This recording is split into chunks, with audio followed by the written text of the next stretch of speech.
अच्छी गाड़ी है।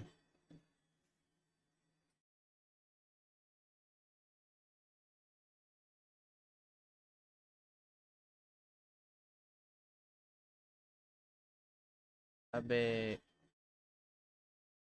डिलीट।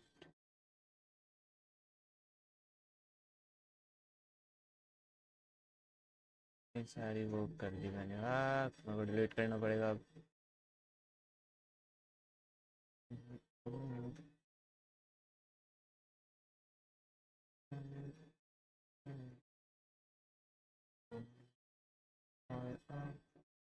Valorant, Valorant, Valorant.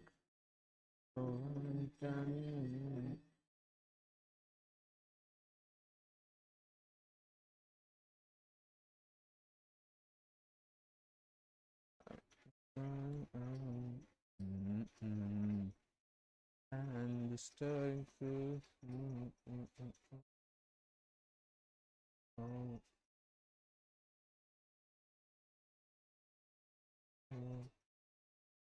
चलो भाई, होपफुली आवाज़ आ रही है, अच्छी आवाज़ आ रही है। And let's start.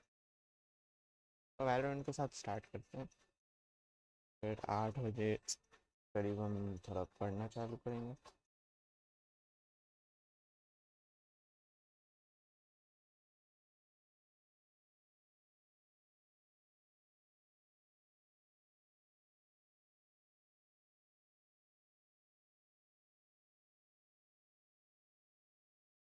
एक महीने हो गए। अपडेट अपडेट आता है भाई इस पे भी।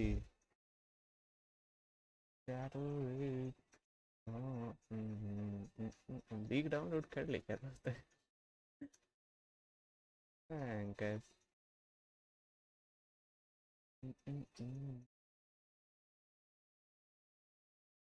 Mm,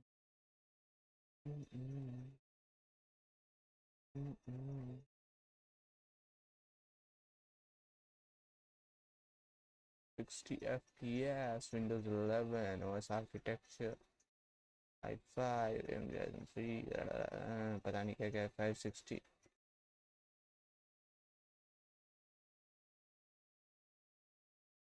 RAM।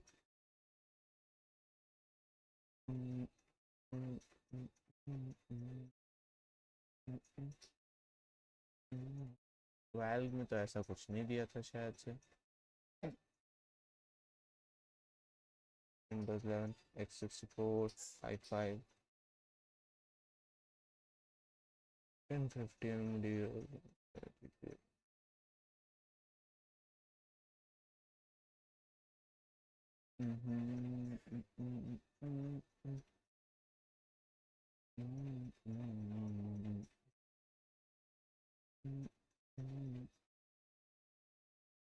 League projected as और थीमेटिक्स हो गया। इसके लिए फाइट टैक्टिक्स पता नहीं क्या ये। साइलेंस ऑफ फ्रंटियर आना चाह रहा।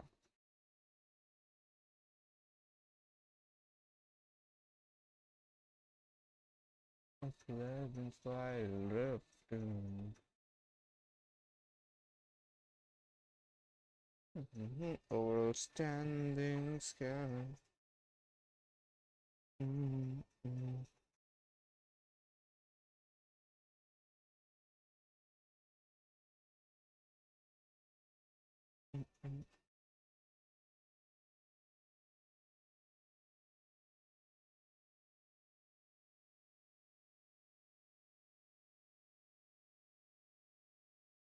SOA, SOA.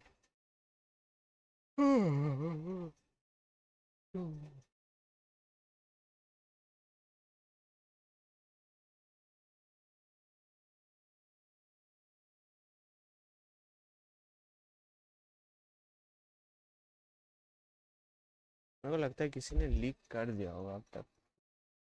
देखते हैं जाके।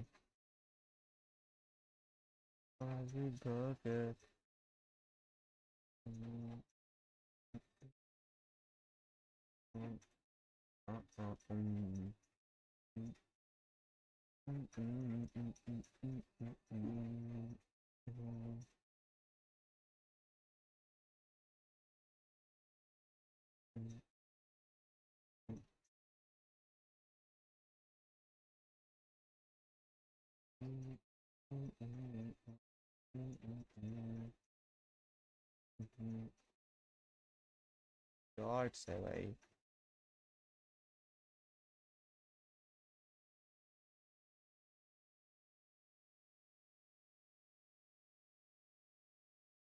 ओह स्टार्ट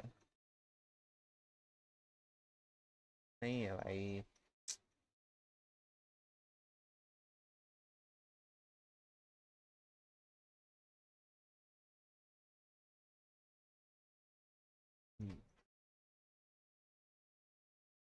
एक मिनट।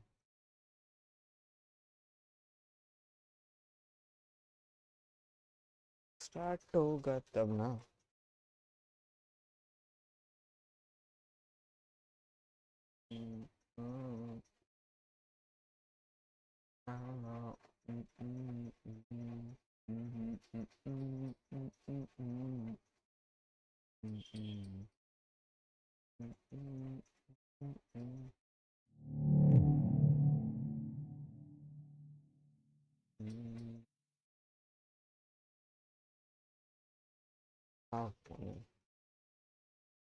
हेलो हेलो क्या है? होम काम रह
Match found.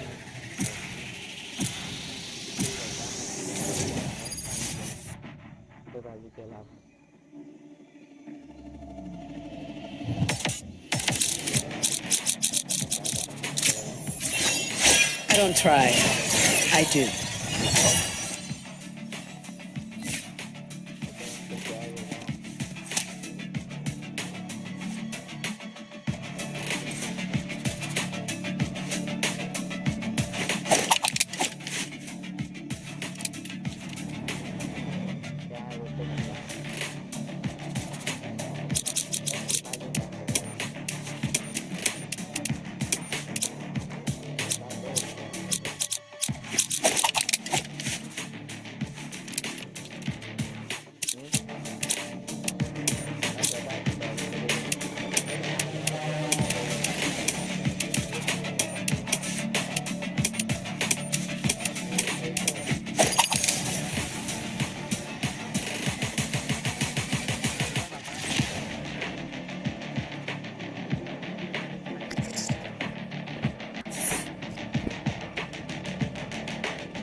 my buddies.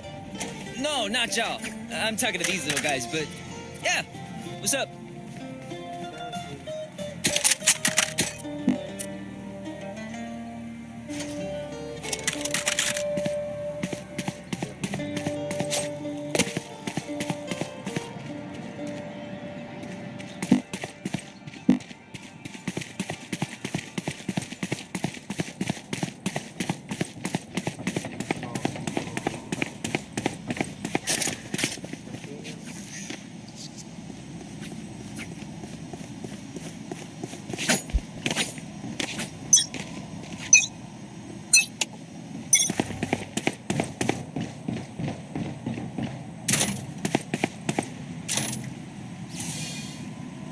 Enemy spotted. B.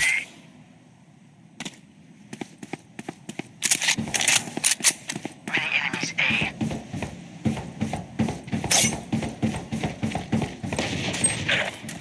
Be right back. I'm out.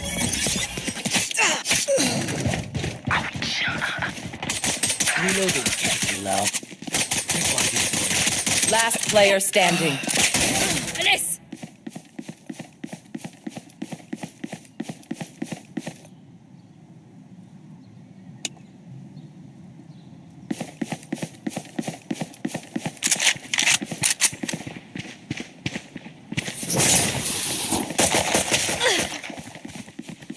Go, go, go! One enemy remaining. अरे 90 Remember, I hit them with explosives, then you go in. No la vayan a cagar.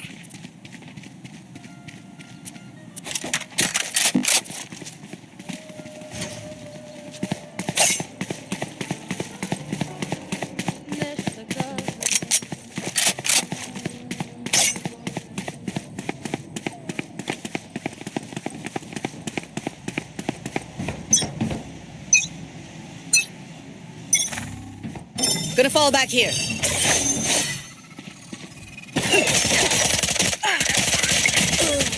धनी नहीं है हाथ में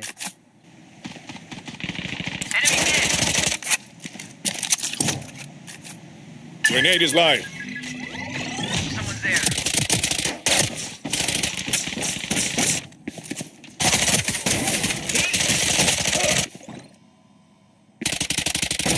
Go away! Reloading. My camera is destroyed.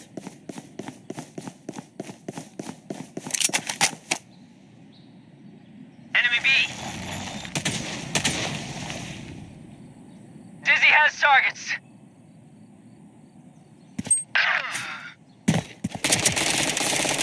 Caught one.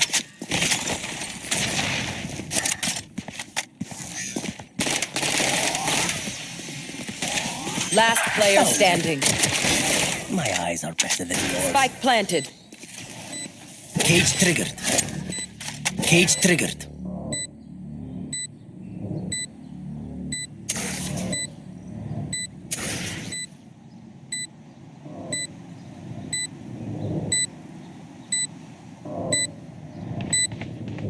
One enemy Hostile remaining. removed.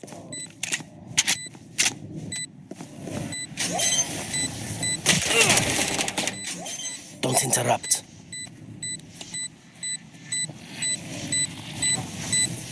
Clutch. You forget. I always play high stakes. An app, Cypher. Hope you caught all that on camera.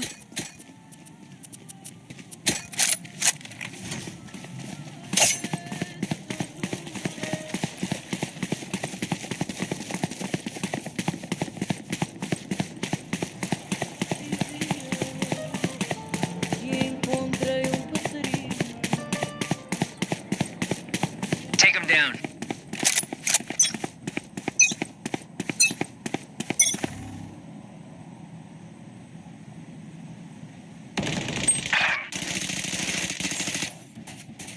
Spike down B. Spike's B.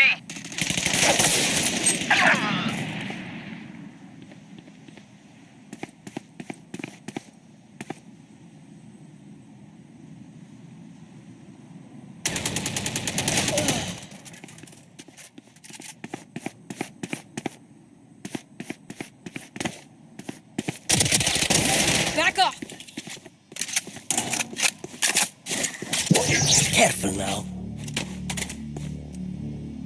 Got you.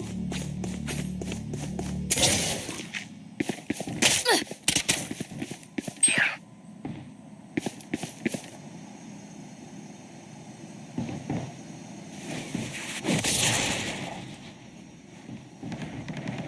Someone is A. My ult's ready. Spike down B. One enemy remaining. Last player standing. 30 seconds left.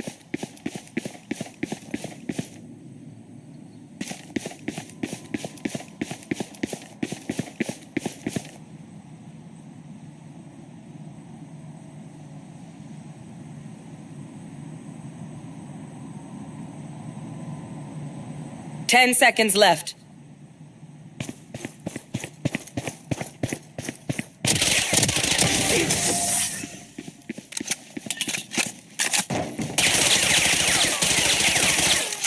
You know the drill. Gear up and get back out there. I don't want any sass about it.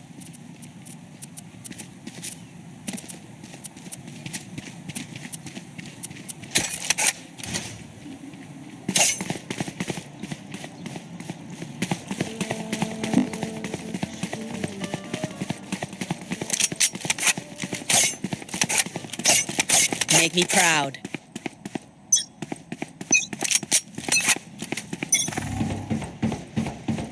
Gonna fall back here. Drone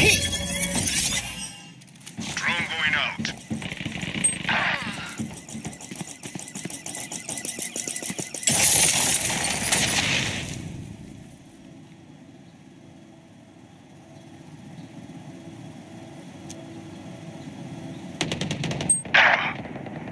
Trix, where is everyone hiding? They're dead.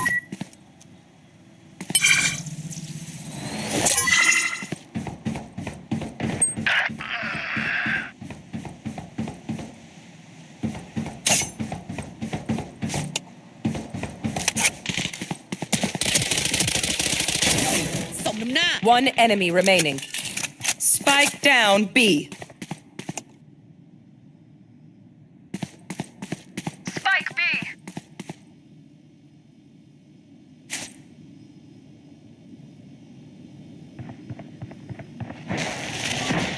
Enemy B. 30 seconds left.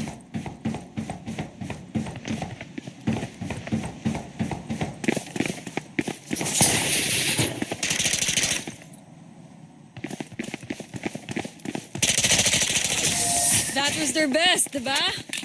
Not impressed. Reloading. Remember, the Rift Walker is over there.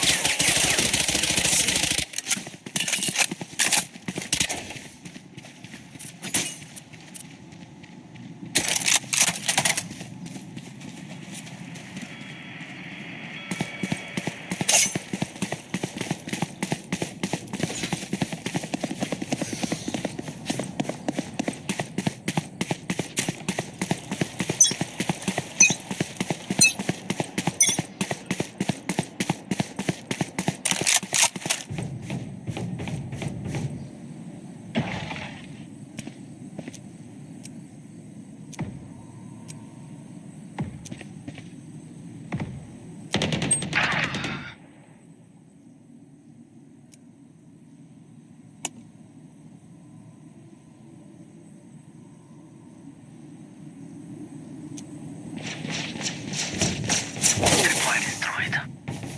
Here.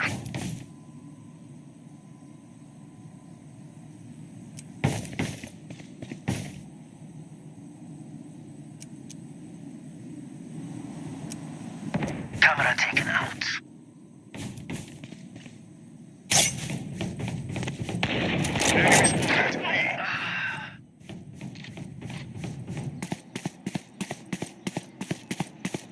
Spike planted.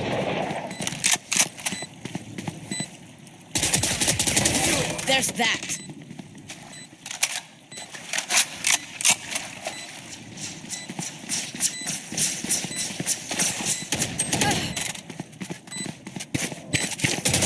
Last player standing. Bueno.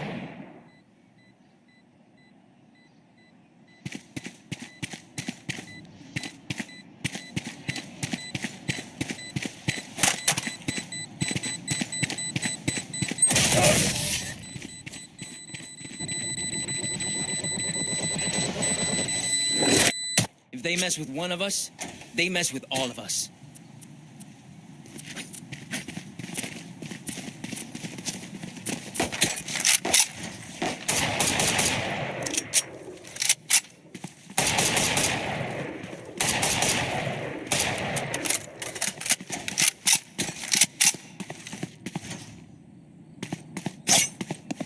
Back at it.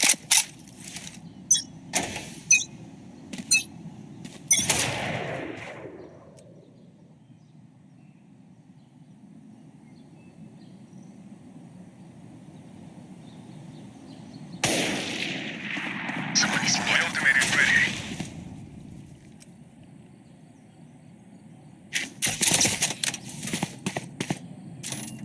Reloading.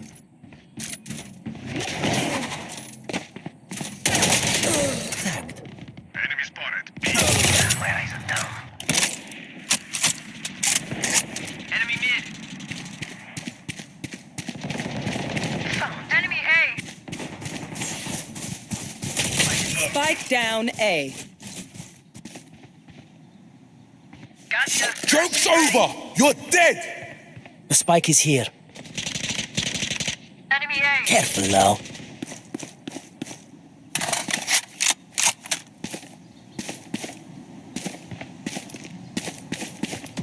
One enemy remaining. That's right, you tell me. Hey, if we can do it once, we can do it again. Go, go, go! 100% das doações feitas ao Jardim dos Heróis destinam-se a apoiar os esforços para conter a emergente tempestade de realidades na Índia. Agradecemos a sua generosidade. By any means necessary.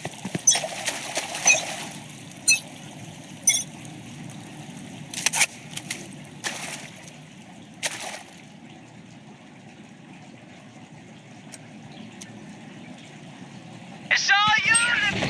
Thresh got a hit. Spike down mid. Spotted. B.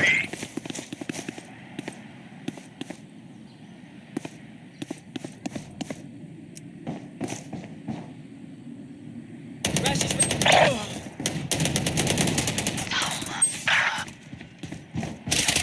Off your feet!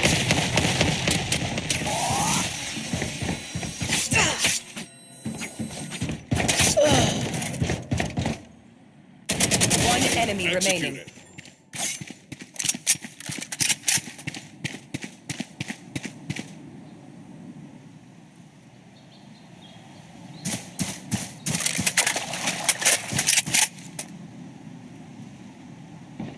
Spike planted.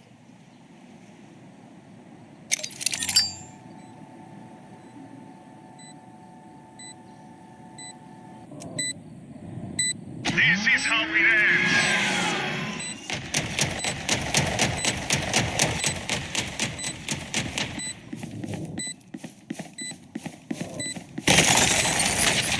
Gotta go! Last player standing. Spotted. A.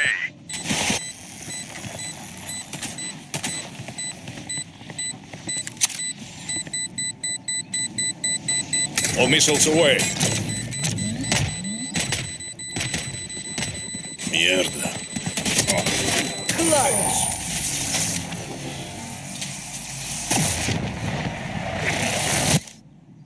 Pero like, why can't we just hug it out? Pinche Radianite.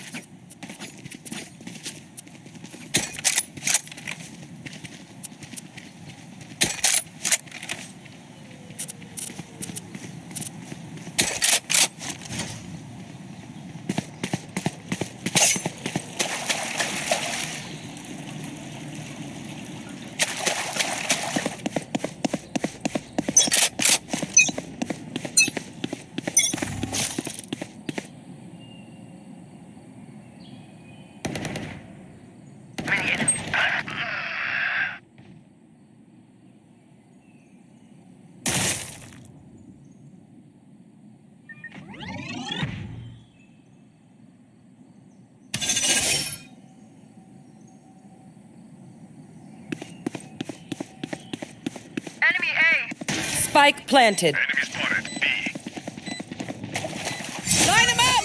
I'm going in! I'll take it.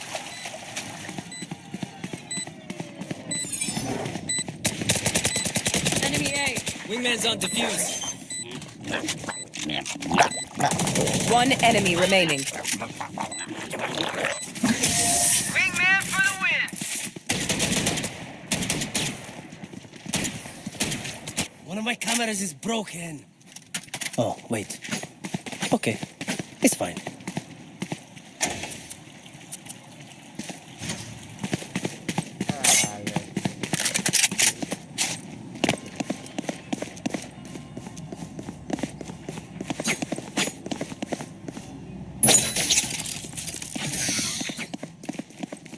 Weapons up. Guns open.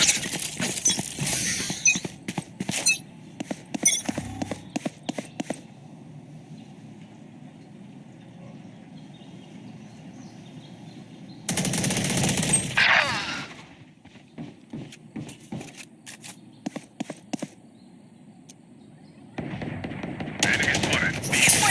Tripwire destroyed. My ultimate is ready. Enemy mid.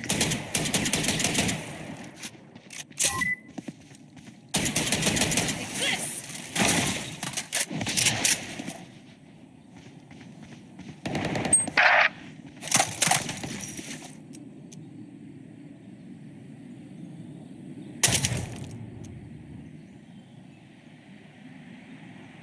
Don't miss me too much.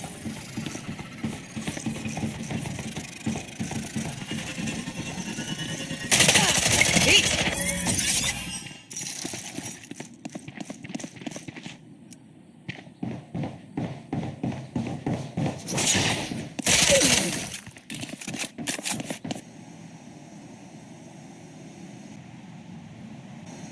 30 seconds left.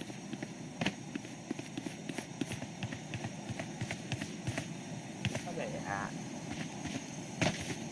Itu snipe spread pada sisa bisa.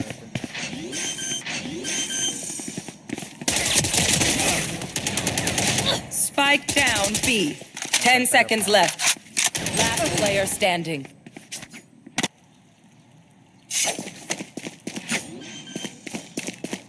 Clutch. You copies are nothing. You think they're worried? I think they're worried.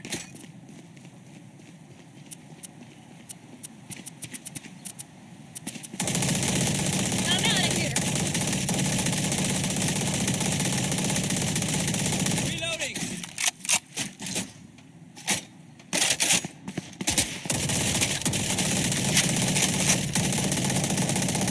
They better try something else. Reloading.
Make peace with yourself before you pull the trigger. No one else can. Need a drop.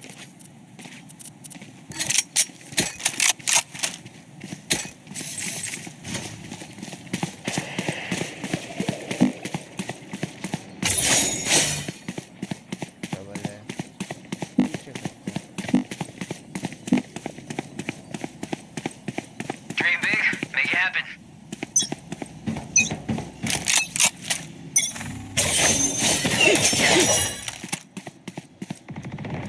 Pop! Enemy mid!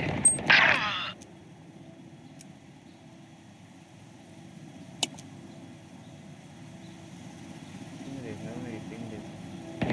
Foolish. Spike down mid.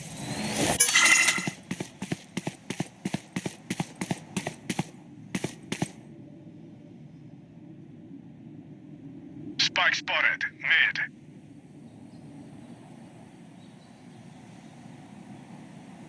One enemy remaining. Move.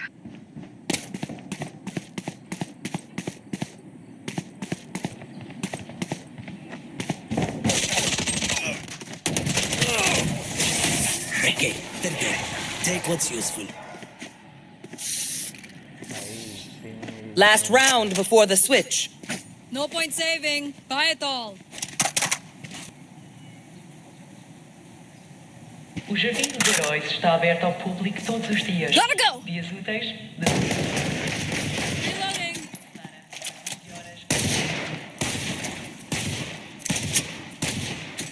Reloading. Let's do what we do.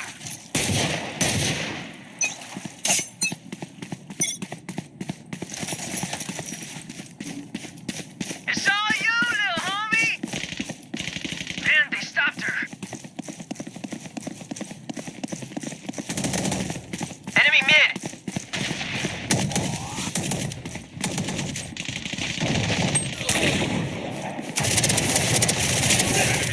Spike down mid.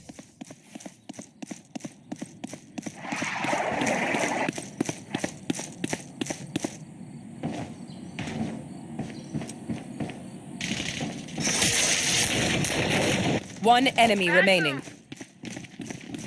Someone is A.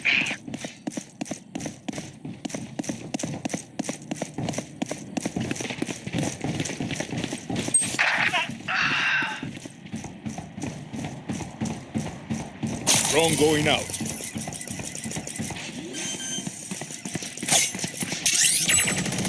Spike Enemy planted. A.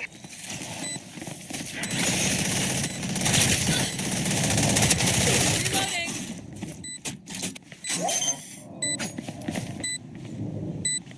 Reloading. Reloading.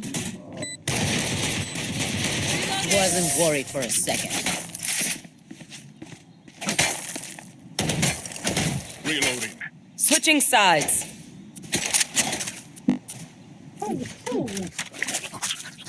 That's true. Good advice.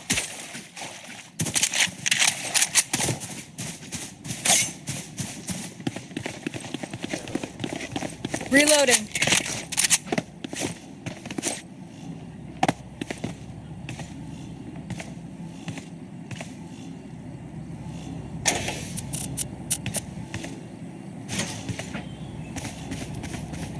Gotta go.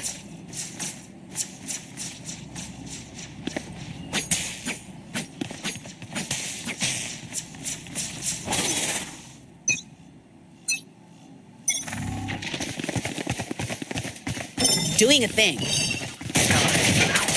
Enemy A. Got him.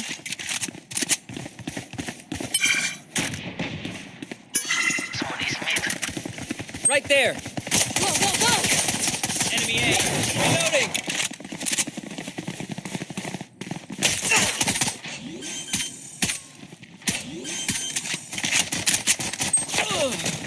Spike planted.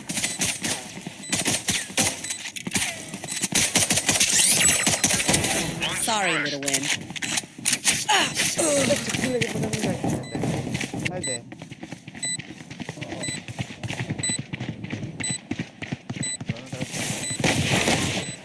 Someone is A. Confirmed kill. player standing.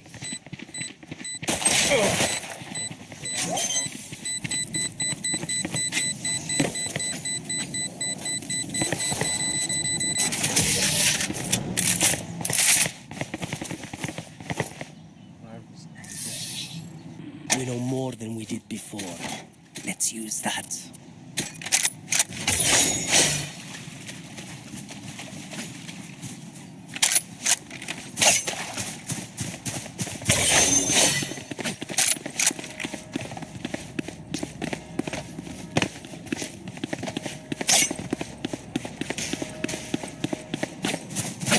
Energy's good.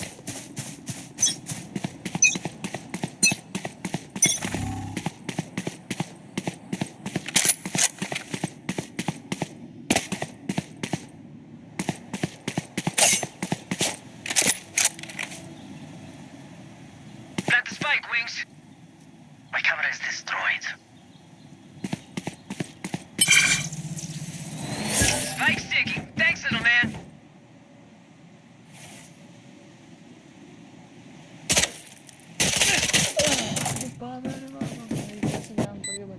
Someone's at...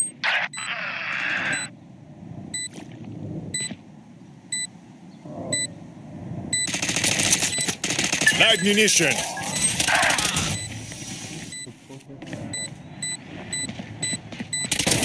Colgó los guayos.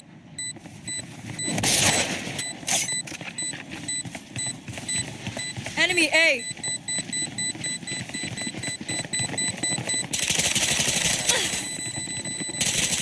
Last player All missiles standing. away.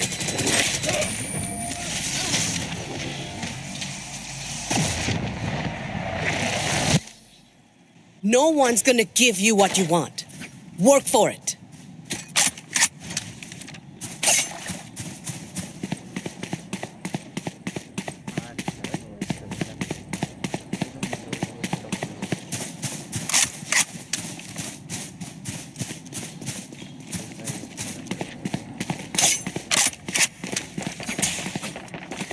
I'll show them. Lintik kayo.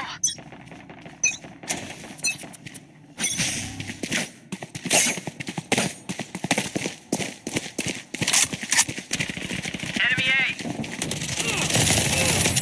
Our spike's down. Spike down A. I got spike. Got one. Got one.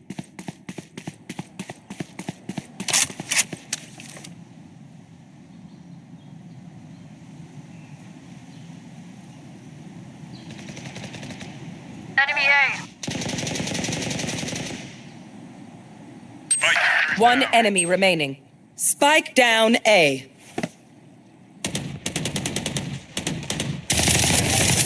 Yeah, stupid should hurt. Tokono Kena, you all feeling good? We got this.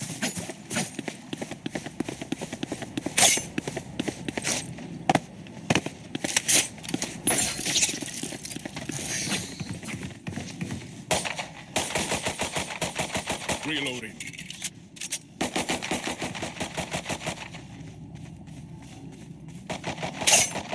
Watch me.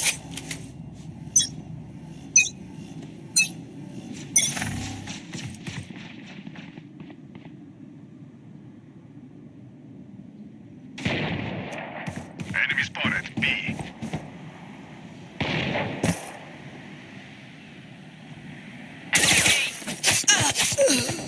Jump क्यों नहीं होता ये Acertate. Reloading. Take this.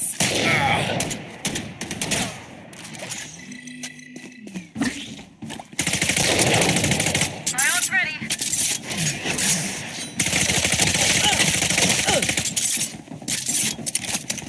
Locating targets. Run, little man. One suppressed. There. There we Cage go. triggered. Duh. Spike planted. Someone is B. Got you.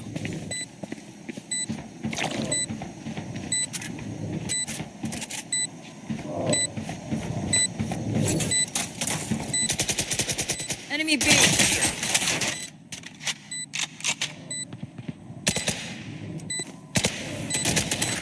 Breached. One enemy Take it remaining. out.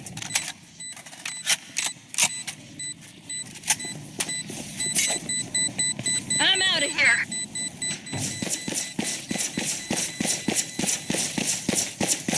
Out of charges.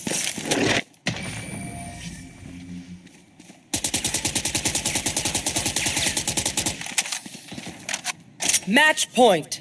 We can all agree losing sucks. Come on, let's win.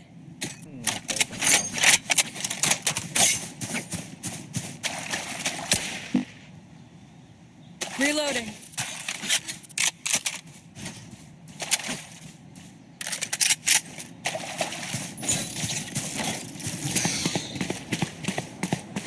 See you on the other side.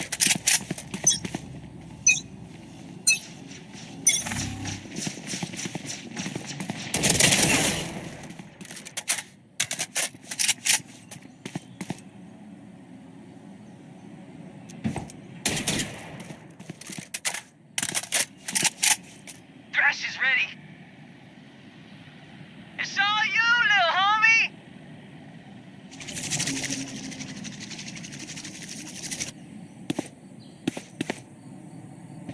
Wingman's planting. Spike planted. Thanks, Wings. Thrash is ready. Do it again.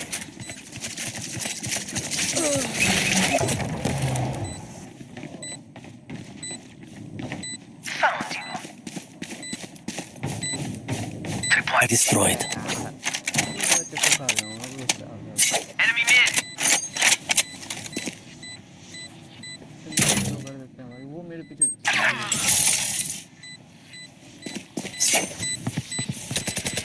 Nice All try. missiles away.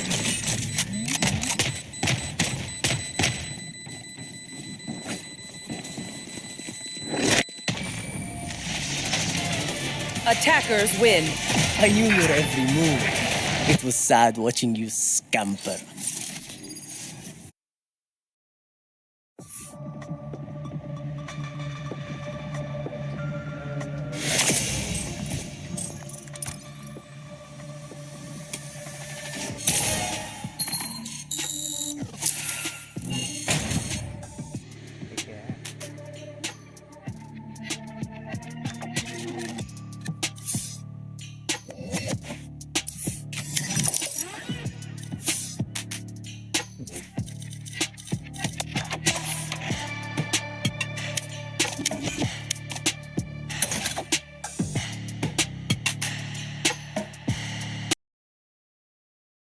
ठीक है कहता है कि वो भी बंद हो गया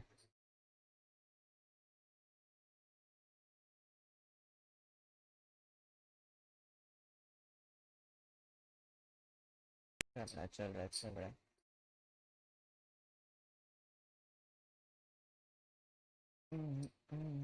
This is CS50 Week 2 sections, and today we're going even deeper into C, talking about arrays, command line arguments, and strings. For those who are here for the first time, my name is Julia, and I am a preceptor here at Harvard. I help run the class here on campus. But as I mentioned, today we're talking all things C, right? Taking even a deeper dive from what we talked about last section, and today that's arrays, strings, command line arguments, or CLAs for short. So without further ado, let's dive right in. And first thing I'm running today is arrays, right? So with another week, we're adding another layer of complexity, right? Another step that we need to take to make our programs run a little better, more efficient. So how use arrays and why use arrays? Well, consider this kind of website, which it might be something that you will implement as a final project in the end of this course. And this was a website implemented by some of the students where they collected some information about how, folks slept last night. For example, how many hours did they sleep last night? How many times they snooze alarm in the morning? So, for example, consider we want to store the number of hours that people slept last night. Well, how could we do that? One option is to just have a bunch of variables, right? So for example, on Monday, I slept for 7 hours. On Tuesday, I slept for 9 hours. And I'm just storing all of these variables randomly in my memory, in my computer, and not really connected together, right? Well, this is where arrays come in. Wouldn't it be nicer to just have everything sort of like continuously together, right? One after another, where, for example, Monday is the first box that we're seeing on the screen, Tuesday is the second box, etc. So by storing this information into arrays, we're sort of like ensuring this continuity of the flow of information. Well, with arrays, there comes another layer of syntax that we need to learn. Firstly, every array will have a name. It will have a size, right? Like one of the other specifications, we need to tell how big this array will be. And there has to be a specific type. In this case, it is int. So for example, this kind of array that we just saw on the screen would be declared as such. Int hours, square brackets 5, where we say this array will be of data type int or integer, its name will be hours, and the size will be 5, meaning that there will be these like 5 boxes stored all together. Well, there are also certain characteristics that we need to talk about when it comes to arrays, and one of them is size. So, right, as you mentioned, that's something that we need to tell the computer from the very beginning how big this array will be. Well, in fact, arrays have fixed size. So, we will actually learn how not to make them fixed and how to dynamically make them bigger, but for now, sort of like the assumption. मेरे को ना कुछ देखना था, मैं ये भी देखूंगा। कहाँ से देख, समझ नहीं आया मेरे को, फिर से देखना तो।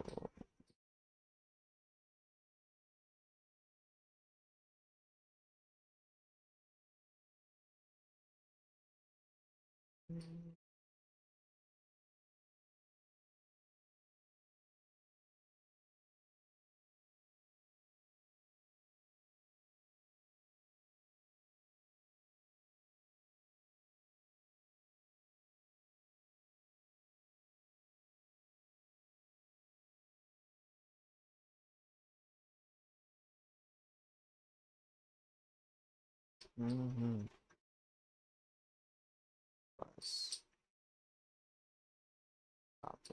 बात कर गई।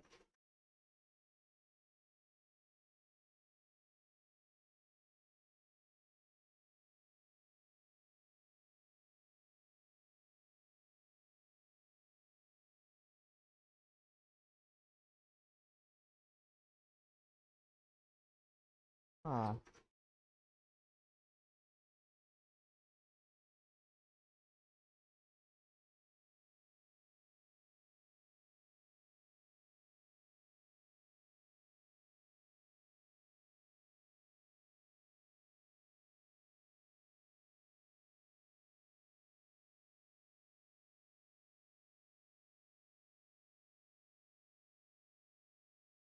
कितना कट ऑफ गया? It is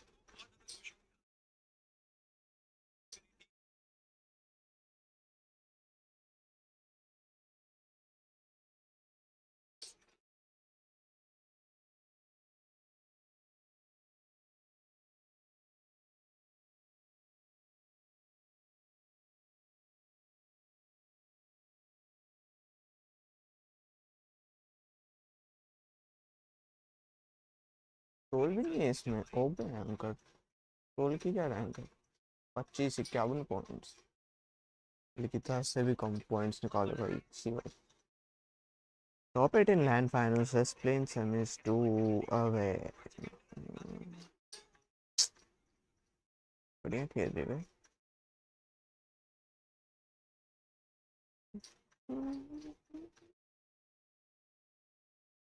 Oh God.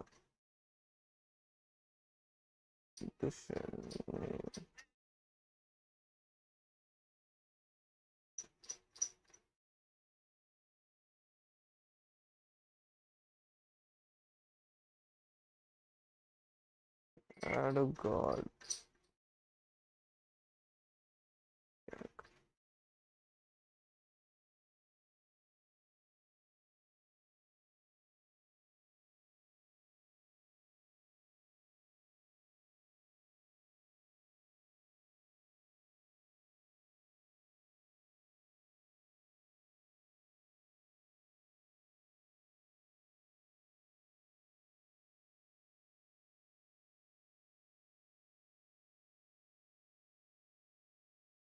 चुप हो जा बस हो गया।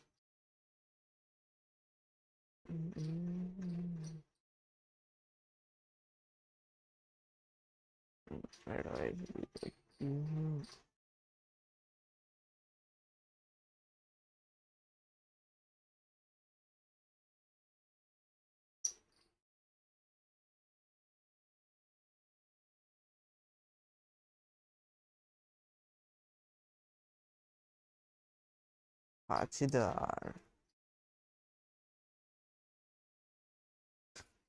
Consider this kind of website, which might be something that you will implement as a final project in the end of this course. And this was a website implemented by some of the students where they collected some information about how, folks slept last night. For example, how many hours did they sleep last night? How many times did they snooze alarm in the morning? So, for example, consider we want to store the number of hours that people slept last night. Well, how could we do that? One option is to just have a bunch of variables, right? So for example, on Monday, I slept for 7 hours. On Tuesday, I slept for 9 hours. And I'm just storing all of these variables randomly in my memory, in my computer, and not really connected together, right? Well, this is where arrays come in. Wouldn't it be nicer to just have everything sort of like continuously together, right? One after another. Where, for example, Monday is the first box that we're seeing on the screen, Tuesday is the second box, etc. So by storing this information into arrays, we're sort of like ensuring this continuity of the flow of information. Well, with arrays, there comes another layer of syntax that we need to learn. Firstly, every array will have a name. It will have a size, right? Like one of the other specifications, we need to tell how big this array will be. And there has to be a specific type. In this case, it is int. So, for example, this kind of array that we just saw on the screen would be declared as such. Int hours, square brackets 5, where we say this array will be of data type int or integer, its name will be hours, and the size will be 5, meaning that there will be these like 5 boxes stored all together. Well, there are also certain characteristics that we need to talk about when it comes to arrays, and one of them is size. So, right, as we mentioned, that's something that we need to tell the computer from the very beginning how big this array will be. Well, in fact, arrays have fixed size. So, we will actually learn how not to make them fixed and how to dynamically make them bigger. But for now, sort of like the assumption that from the very beginning, we need to tell how big the array will be. Second characteristic is the type. So as you might have noticed a few slides before, we had just integers, right? Like just numbers. And in front of our hours array, we put int to tell the computer that we're going to store integers. Another quirky thing about arrays is that it can only be one type, right? We can only store all integers or all strings or all characters. In C, we can't really mix and match them, but we will actually see that it is in fact possible to do when we get to a language such as Python. But for now, another characteristic about arrays in C is that they can only be one type, but sort of like has to be one type for one specific array, but you can pick whatever type you want. And another interesting thing about arrays that might be new for this week is how do we access them, right? Like before, we would just pick a variable name, for example, hours1 or hours2, and we know that a specific value or number is sort of like stored in this little box that we can just grab from there. Well, arrays are slightly different, right? We have this like continuous flow of information. These little boxes are cells that we can access, and so how can we do that? Well, each array has each sort of like part of the array has its own index, right? And that is how we access this information, these values. So for example, if I wanted to grab the first value in array hours, I would say hours square brackets 0. And this is another thing about arrays in C and sort of like in general in computer science we're now learning is that it is 0 indexed, right? For example, you might have seen in week 1 that when we were printing out Mario Pyramid, we started with int I equals 0 and not int I equals 1. And that is because in computer science, we count from 0. So in the same way that we count from 0 when we write for loops, we index from 0 when we need to access some information in the arrays. Well, we've talked about different properties and, how arrays are built and how we can access information. How do we create these arrays, right? How do we populate each cell with the value that we want? To do that, we can do the following. So, for example, in the very beginning, you say int hours, square brackets 5. This will sort of like allocate, these like 5 cells in the memory, and the computer will know that we're going to put integers into them, and they're going to be exactly 5 cells that we're going to populate. And as I mentioned before, to populate these cells, we can index into them and then put a specific value into it. So for example, you can imagine having these 5 cells all in a row, and when I type hour square bracket 0, you're sort of like stepping into one of these cells and you're putting number 7 in there, right? And when I say hour square bracket 1, you're going to the second cell. So like stepping into it, putting number 9 in there, and now it is recorded. Well, there's another way to initialize and populate the array, and that is sort of like doing it all continuously. So for example, if you know from the very beginning all of the numbers that you want to put in to the array, you can declare it and populate it in such a way. No one way is better than another, depends on, what the purposes of your program are. Maybe you want to populate the array step by step, or from the very beginning that, hey, I'm going to have these 5 numbers, so I'm going to put them in right away. Okay, this was a lot, a quick run through of what arrays are, how to access values, some of the characteristics, but what questions do we have about arrays and sort of these small details about them? What questions do we have? Feel free to type them in the chat, folks.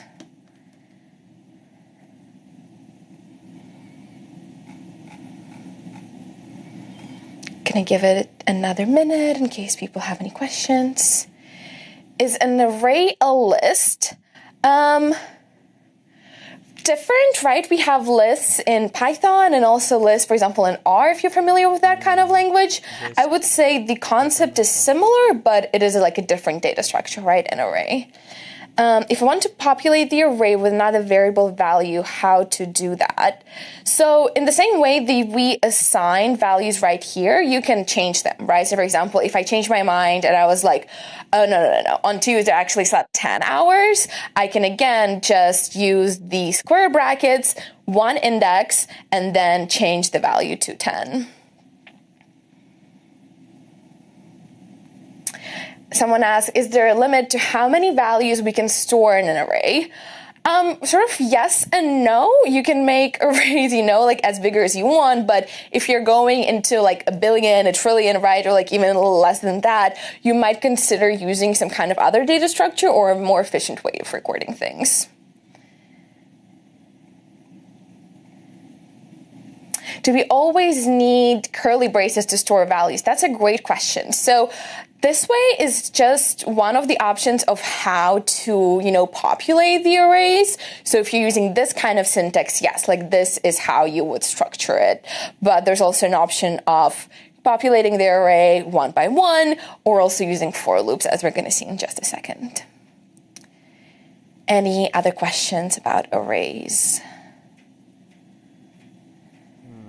All right, well, feel free to drop them in the chat as we're going, but now let's move on to our exercise. So our first exercise will be creating an array of size 5, where each element is 2 times the previous and the first element is equal to 1.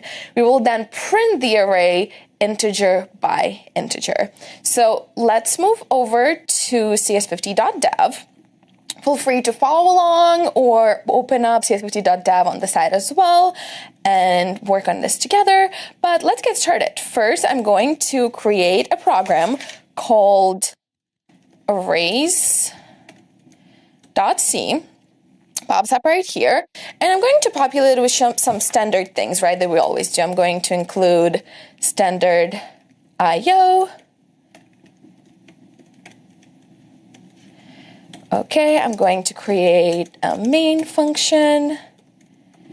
All right. And let's leave ourselves some comments, right, to guide our way through this exercise. So first what I'm going to do is I'm going to declare an array. Declare an array. Then I'm going to populate an array. And then I'm going to print out the values 1 by 1. All right. So if I want to declare an array, how would I do that? How can I declare a new array of size 5? Int an array name or previous name. Square brackets में 5. Any suggestions? Exactly. So int array 5. And what it does is, again, sort of creates these 5 blocks where we will put our integers because we specified the data type int. Perfect. And now let's just go ahead and populate it with some values. So as our guideline said, the first, let's call it numbers. All right. So the first value will be 1. And then all the subsequent values will be the previous one times 2. So we want to make sure that we are sort of like correlating them together, right? One way to do that, it would also be just like saying 1 times 2 and then 2 times 2, et cetera, et cetera. But since we have this like kind of like guideline that we can just grab the value from the previous cell, we can just do that. So I'm going to switch this back to number 0. All right, and let's just do it a couple more times. So numbers 1, now times 2. Okay, and then numbers 3, now times 2, and then lastly, numbers 4 equals numbers 3 times 2. Okay. All right, so this was a lot, right? Like a lot of sort of like copying, pasting, and doing the same thing over and over. And I sort of know what my values are going to be like, right? Like I know it's going to be 1, 2, 4, 8, and 16. So the other way to do that is also just populate it right away with the curly braces that we just saw. So in a very similar way, and I'm going to comment this out, but we could do int numbers 5, right? Again, giving it a specific size. And then in the curly braces, I can just say 1, 2, 4, 8, 16. And these two are interchangeable variations of how to populate an array. Okay. And lastly, I want to print out the values 1 by 1. And I see someone already suggested a for loop, but maybe that was a different part. But this is where we also could use a for loop. So we could declare it as we always do for int I equals 0, then I is less than 5, I plus plus, right? Meaning that we want to go through each of the elements 1 by 1, printing them out. And in the same way that we just use indices to, go into our specific cells just above to populate them, we can do the same thing here. The only difference is that now we're using I, right? That is incrementing as we're going through the for loop, not just, like hard coding the specific numbers. So here we can use %i as our placeholder, move over to the new line, and now say numbers I right here. Okay. Looks about right. Let's try to make it. So make arrays. Yay, it compiles. And now let's run it. Okay, so I think we're seeing what we want to see, which is great. 1, 2, 4, 8, 16. Perfect. How could I make this program a little better? It runs, right? Like it is printing out the values that I wanted to print out. We were able to populate it, but how could I make it a little better? You want to type some options in the chat. User से input लेके How could I optimize this? Okay. We can declare the array values in the loop. Exactly. Yeah. So instead of doing all of this and, like copy pasting it over and over, what I could do is create sort of like a similar for loop where I'm going to populate values one by one. So maybe in the very beginning, I'm going to say that numbers 0 is equal to 1, right? To just give ourselves a starting point. And then now, instead of int I equals 0, I'm actually going to start it at 1 because we already know what will be stored in the first place. I'm still looking to iterate all the way through. So I still less than 5, I plus plus. And now right here, what I'm going to do is sort of the same thing, right? So numbers I would be equal to numbers I minus 1 times 2. So what will happen here is when my I is equal to 1, right, when I'm just starting my for loop, by the time I get to line 12, I will substitute i's with numbers 1 equals numbers I minus 1 times 2. Right, so it will be in the second cell with index 1, put the value that is number square bracket 0 times 2, which will be 2, right, because we populated the array with value 1 right here. Okay, so let's try to make it. Oops, it's going too fast. This should be I. Okay, let me clear this. Let me make the terminal slightly bigger. Let me run arrays again, and we're seeing the same thing, right?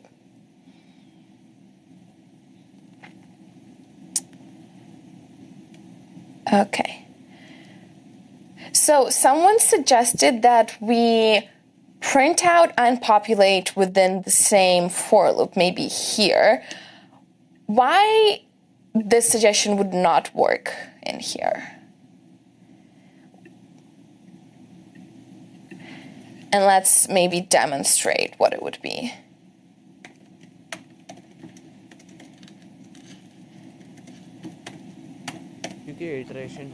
Let's do numbers I. And I'm going to comment this out for just a second, okay? Make arrays. So now I'm seeing 2, 4, 8, 16. Why is that the case? Why am I not seeing 1 now printed out? Right, because my I is 1, right? Like my starting point is the second cell, not the first cell. So I'm really not grabbing this guy right here. So instead, we are creating a second for loop.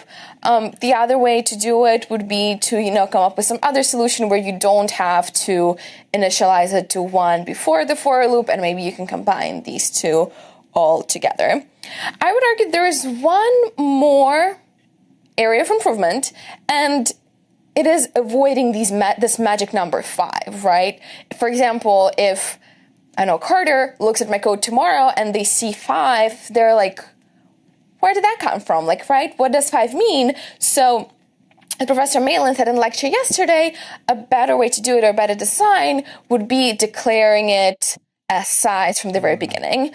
Here, I sort of know that my size will always be 5, so I can just declare it as constant here. And instead of having these magical 5s all around, I'm just going to replace it with size throughout my code.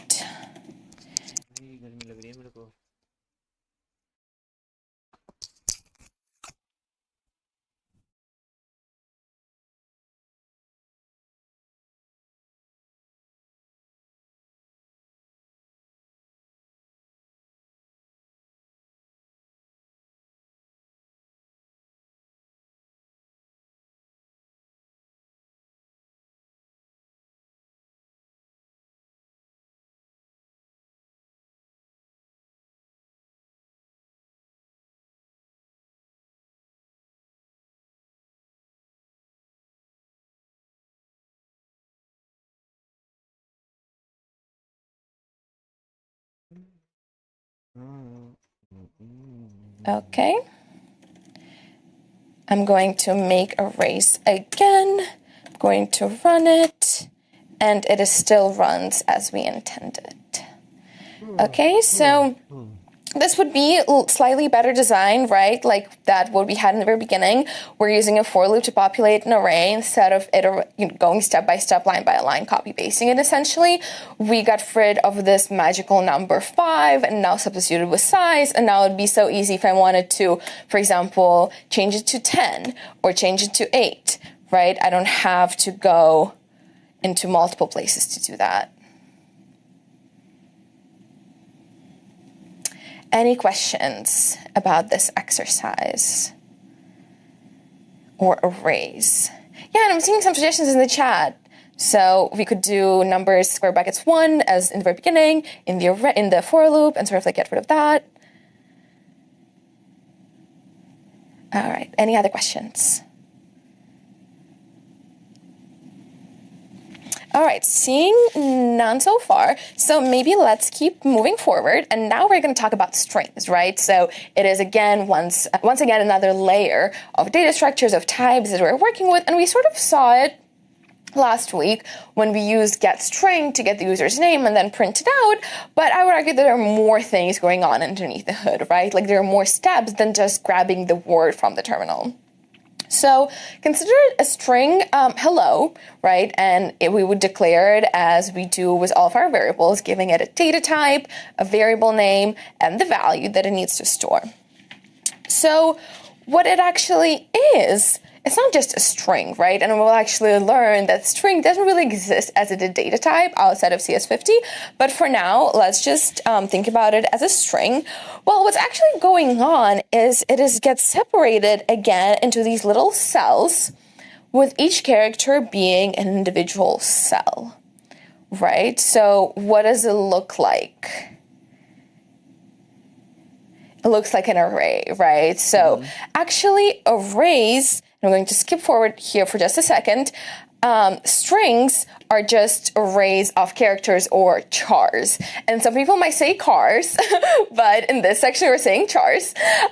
So strings are just array of characters. And so in the same way that we just index into array hours, we can index and access values in string word. So in the same way as before, the array will have the indices, right? So 0, 1, 2, 3, 4. And sort of like the length of the string is 5. But I would argue there is one more element that we're missing right now. And I think I might have spoiled a little bit while I was skipping forward. But what other element is technically also there that we don't see on the screen? Exactly, the null. So every string has this null character that will be in the end to sort of like specify, okay, this is where my string ends. So I think in the lecture, David demonstrated that if we don't know the length of the string, or like before you knew the function strlen, what you could do is just use a while loop and iterate through the entire string, and this null character will specify the end of it. And so this is how we know we've reached the end of the string. So this is how strings relate to arrays. And let's keep moving forward. So again, going back to our original slide, how we would access these characters. So in the same way that we did with the arrays before, right? As you remember, arrays can store any kind of type. So integers, characters, longs, floats. So we can access all the values in the same way. So for example, if I typed word 0, I will see letter H.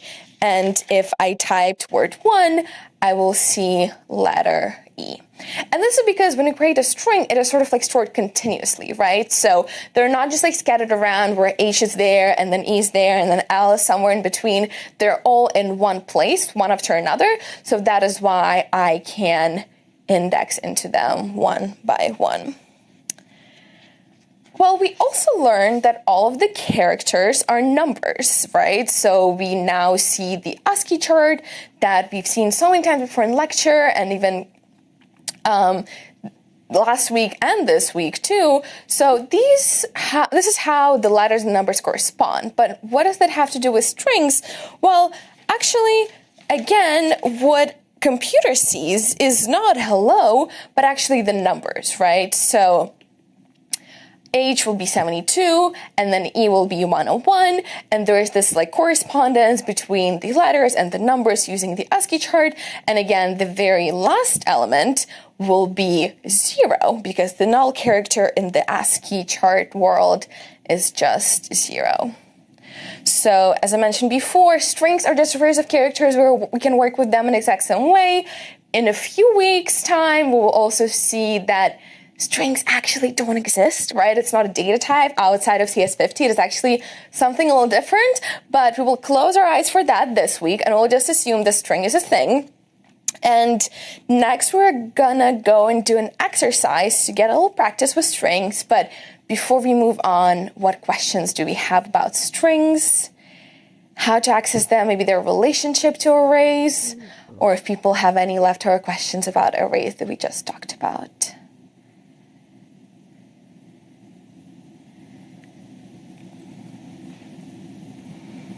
What questions do folks have?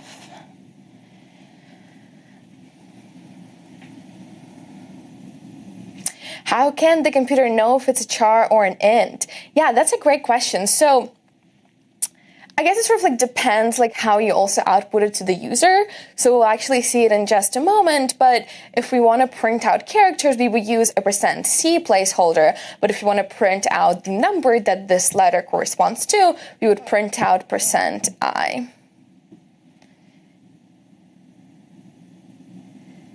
Oh, so many questions. Alrighty, let's see if I can get through all of them. How do we traverse the words in a sentence? That's a great question. So one way to do it is maybe recognizing the spaces. So maybe something that would be helpful for readability PSAT this week. And see, it's a little trickier, right? Because you have to go one by one. So you might still need to come up with a more elegant algorithm. But spaces are usually a good sort of like split point between all the words. Let's see. When making an array of certain size, do we start counting from 1 or 0? We always want to start counting from 0, right? So be it the for loop, unless in the for loop you want to make some other conditions, but by default we start counting from 0 and indexing from 0 as well. So this is kind of like our starting point. And I know it gets a little confusing when we say index 0, but we say the first place. So lots of sort of like interconnected things here. Let's see. How can we represent voice or video on ASCII? Oh, that is a great question. Maybe something worth Googling, but I'm not exactly sure how to help you here. Alrighty, let's move forward, and feel free to type more questions in the chat. But for now, our exercise would be checking if a lowercase strings characters are in alphabetical order. If they are, we're going to print out yes, and if no, we're going to print out no. So let's go back to cs50.dev right here. I'm going to clear my terminal. I'm going to close this file and open up a new one. Next, I'm going to create a new file called alphabetical.c. And so it will show up right here. And I'm going to again, pre-populated with some of the common things. So for example, I'm going to use CS50.h library, and I know this just because I prepped before sections, so I know exactly what libraries I need to use, but you should really just be careful with libraries you include. You don't want to include all of the libraries that exist out there, because then it is just getting too much. So I'm going to also include string.h. I'm going to create the main function, int main void. Okay, so again, as before, let's leave some comments for ourselves, right? Like, let's guide ourselves through this exercise, and this is what a lot of problem sets encourage you to do, right? Like, pseudocode your steps before you even get to writing code. So this is exactly what I'm going to do here. I'm first going to get user's input, right? I want to get the word that I need to check from them. I'm then going to iterate through each element in the string. And then I'm going to maybe have some if statement that decides where it's alphabetical or not. Check if it is alphabetical, and we'll talk about it in just a second of how exactly to do that. And then I'm going to print out yes or no. Okay. So first, let's get users' input, right? Super straightforward, something that we've done a lot last week. And then if someone wants to type in the chat, what would that be? What do we want to use here to get users' input? To get string. Text it will be Get string. Perfect. String. So get string, and I'm going to say input space, colon space. Going to put it on a new line, semicolon. Okay, perfect. So let's make sure that it compiles. So make alphabetical. Alpha. This is going to be a difficult one. I'm going to keep messing it up. Input. Hello. Okay, so that works. And then maybe let's get rid of the new line just so that it is in line with our input. All right. So next, we're going to iterate through each element in the string. And again, anytime you see iterate or go one by one, you immediately think for loop. So this is exactly what I'm going to do here. I'm going to say for int I equals 0 because I'm always starting from 0. I'm going to say I is less than what, right? If I say hello, I know it's 5 characters. If I say Yulia, I know it is strlen text. 6 characters, right? So how can I dynamically determine, right, how long my word is? And someone suggested using strlen. Exactly. So this is what we're going to use here. So strlen text. Okay, and then I++. And now in here, what I'm going to do is just print it out for now, right? Let's see what is stored. What characters do we have here? So I'm going to use %c, which is used for when you want to print out characters. It might be a new thing, but very similar to the idea of %i or any other placeholders. And in here, I'm going to print out character by character. So text I right here. Okay, let's make sure it compiles. Make alphabetical. Let's run it. Input hello. Okay, and I get hello. Maybe let's put a space just so that we can see it one by one. Okay, so characters hello. How do we check if it is alphabetical, right? Like, I as a human can now see that, like, okay, hello is not alphabetical, right? So that wouldn't work. But computer doesn't really know alphabet, right? Like, it doesn't really mean anything to it. How can we leverage what we just talked about to check for alphabetical? 0 और 1 को compare करेंगे फिर वो And sorry, and by alphabetical, I mean like the order, right? Like, for example, A, B, C, D, like that would be the right order. Okay, so someone suggested if text square brackets 0 is less than text square brackets 1. And do we compare letters here? Like, is H less than E and is E less than L? Does computer know how to compare letters? शायद हाँ S की values compare करेगा ना. Someone says write an array and compare it to it. That's also an option. But someone said maybe using the ASCII chart value. Exactly. And this is where we're going back to our correlation between the letters and the numbers. So for demonstration purposes, let's do this here. So I'm going to print out a character and then a dash, and then I'm going to print out the ASCII value associated with it. So I'm going to put another comma here and then say text I again. So let's see. Okay, so we see that each letter, and I'm going to zoom in here so that it is more visible. So we can see that each letter has a corresponding number to it, right, according to the ASCII chart. Okay, so now that we know that, let me clear the terminal, go back to my code.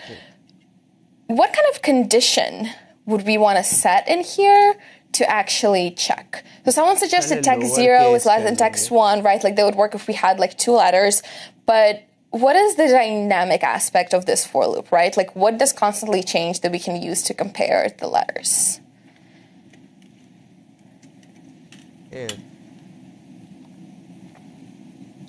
Any ideas? So text 0 versus text 1 was a good intuition, right? But we just want to make sure that it is updating as we're going through our word. What condition do we want to set here? Okay, so text I is less than text I plus 1. Okay, that's a good intuition. Let's try something different. So let's do text I is less than text I minus 1. So what I'm going to do here is I'm actually going to start at int I 1, right? So I'm going to start from the second place. And then as I'm going to look backwards, right? So every time I go, I look at the previous character, and then I determine if the ASCII value is greater or not. So let's do printf here. So basically, this is what it's saying, right? So if, let me clear the terminal. Okay. So if text I minus 1, right, if the next character is indeed bigger than the first one, then we want to quit, right? That means that it's not alphabetical, and we might as well just finish right now. So we're going to say no here. And the tool that would allow us to quit immediately is return, right? So if I return right away right here, it's not even going to check the next lines, right? Return means exit right now, we completed the program. And this is exactly what I want to do, because if I didn't have return 0 here, for example, and then let me delete this part. In the end, right, I would print f yes, if indeed I didn't catch any of my letters in this if statement. But here's where the issue comes up. So let's make alphabetical, hello. It prints no, yes. So the reason why it's happening is because we don't have a return here, right? The program just keeps going on. We are not telling it to stop. So instead, if we put return 0 here and let's recompile and run it again, it'll just say no immediately, right? And it will exit because I get to line 13 and I see that E is indeed, my condition here is not met, so I want to print f no and exit right away.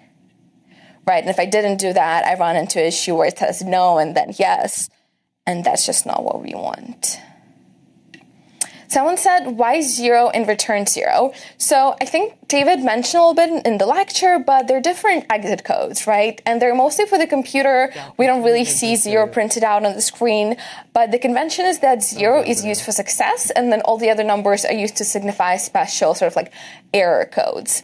So even if we're printing out no, right, the program is still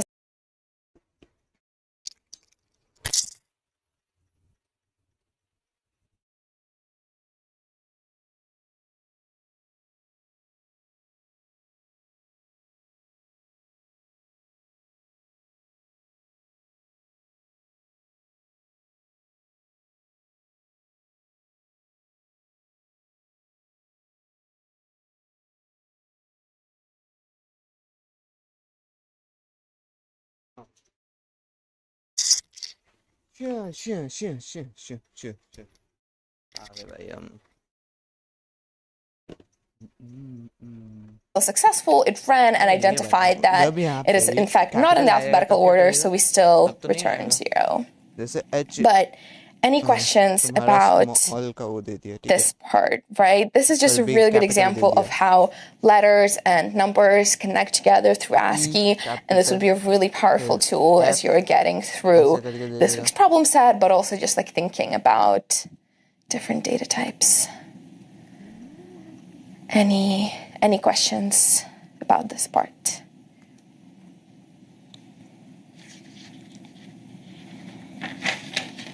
पहले Z से start किया मान के चलो और next E दे दिया तो sorry A से So someone स्टार्ट asked, किया how is the system understanding we mean the number value associated with the char and not the character itself?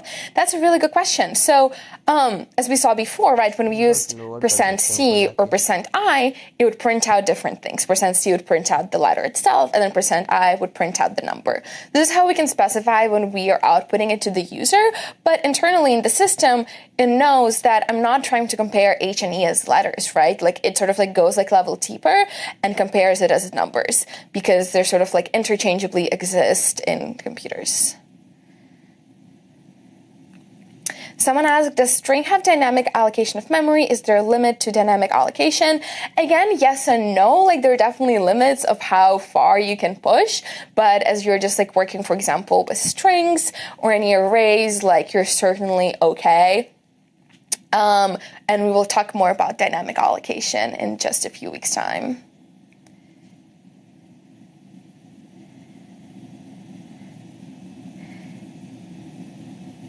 Okay. What other questions do we have about this part? All right, seeing none for now, so let's go back. And now let's talk about command line arguments, right? Or CLAs. It's actually one of my favorite topics. I think it is so fun to sort of like jump from just get string and get int and sort of like level up into using something else. But what are some examples of programs we've seen that take command line arguments? Even if we might not have called them command line arguments, we've certainly already seen some that in fact take command line arguments. What programs, what examples have we seen so far?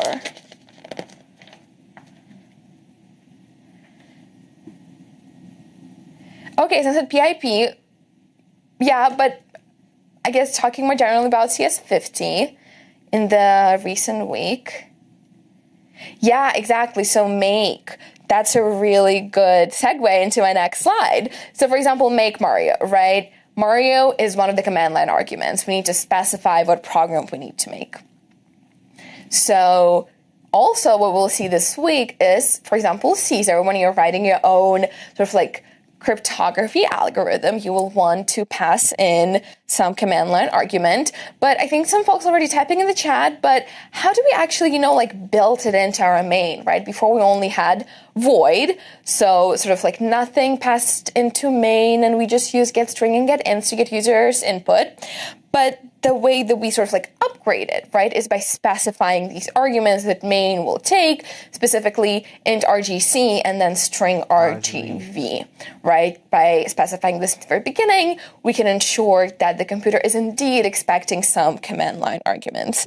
Well, what do RGC and RGV mean and what is the difference? The comparison that I found very helpful is to think about exactly sort of like what RGC and RGV stands for.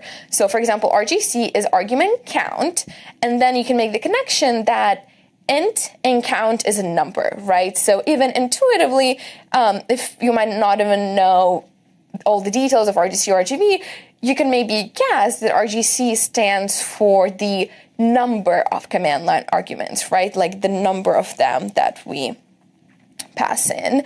And then what about RGV? Well, RGV is argument vector, right? So you can make a few sort of like comparisons here. So RGV is an array, right? It is an array of strings, so it can hold multiple values. So that is the connection with the vector. But also like string and vector, right? Like some words, some tags that you see in the terminal. I think making this connection certainly can like bridge this gap of like, whoa, we introduced this new thing. How do we work with it? Well, let's see some more examples. So going back to our Caesar example, which some folks might already start on the problem set, but if not, this is what you might see. The first word that we have, Caesar, will be RGV 0, right? It is the first element. And then 13 is RGV 1. And what is our RGC, the argument count? How many? 2, exactly. So we have 2 command line arguments, so RGC will be equal to 2. And using RGC and RGB will really help you sort of like filter out the content that you want to get from the user. Say you always want to get that number like 13 or 14, like you always need that code, so you can even specify, well, if I'm not getting RGC equals 2, then something went wrong, right? Exit and then ask the user again or restart the program. So these are all really helpful tools to kind of like take our next step in this world of programming.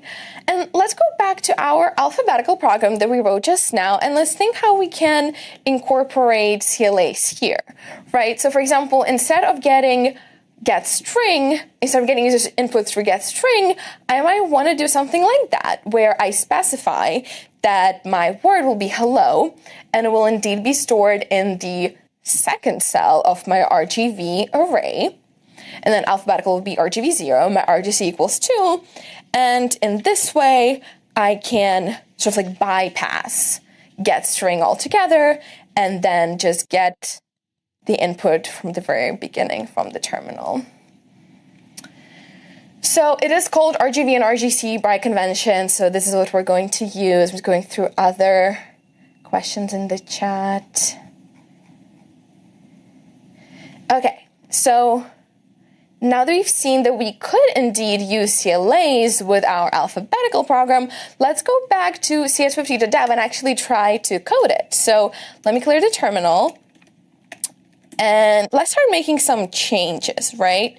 So I'm going to leave this part, right? This is still what I want to have. This is my algorithm, but the part I'm going to change is this one. I'm going to delete this part, and I'm going to change void, right? Now I want to use command line arguments. So the way that I change it is by specifying int RGC, comma, string RGB, and I'm going to say that it is an array, right? So by specifying this in the very beginning, you're ensuring that you can use command line arguments. Well, what is next? Now I need to get the input, right? So the user typed in hello, and where I can retrieve it from, well, I'm thinking it is some input to the terminal, right? It's not just like how many command line arguments there are. So I'm immediately thinking RGV. So I'm going to create a new variable called text.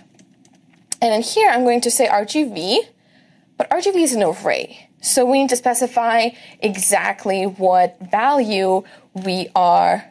Oh, thank you, typo. Exactly what value we're looking for. And if we go back to the slide, it is RGV1, right? So alphabetical is the name of the program, and so it's counted as the first command line argument. And then hello is the second one. So we indeed want to grab RGV1 from our array. So let's do this here. I'm going to specify RGV1, and everything else should stay the same. I'm going to get my terminal back. Okay, so let's try making this again. Okay, compile. So let's do this here. I'm going to specify RGV1, and everything else should stay the same. I'm going to get my terminal back. Okay, so let's try making this again. Okay, it compiles, and now let's run it. Okay, so something went wrong. What did go wrong? Alphabetical खाली लेके छोड़ दिया वही. What might have gone wrong here? यहाँ पे dot slash alphabetical के बाद अपना वो भी. Exactly, there is no RGV1 value. I didn't specify anything. So to fix that, I can say alphabetical hello, and now it will tell me no in the end, but this is sort of like the educational example, like the pedagogical example. So if we don't specify the argument, the program will then try to go grab the second value in RGV but it is not there, right? So it's trying to access something that doesn't exist, and we get the segmentation fault, but maybe the user doesn't even know what it is. So how can we safeguard our program from running into this issue? What sort of like conditions can we set, or error checks can we set to avoid this? Okay, so use RGC. I'm seeing some answers here. In what way do we want to use RGC?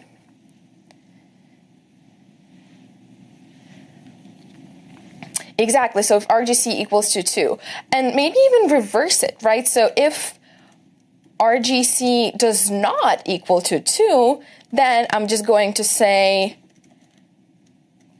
please provide a word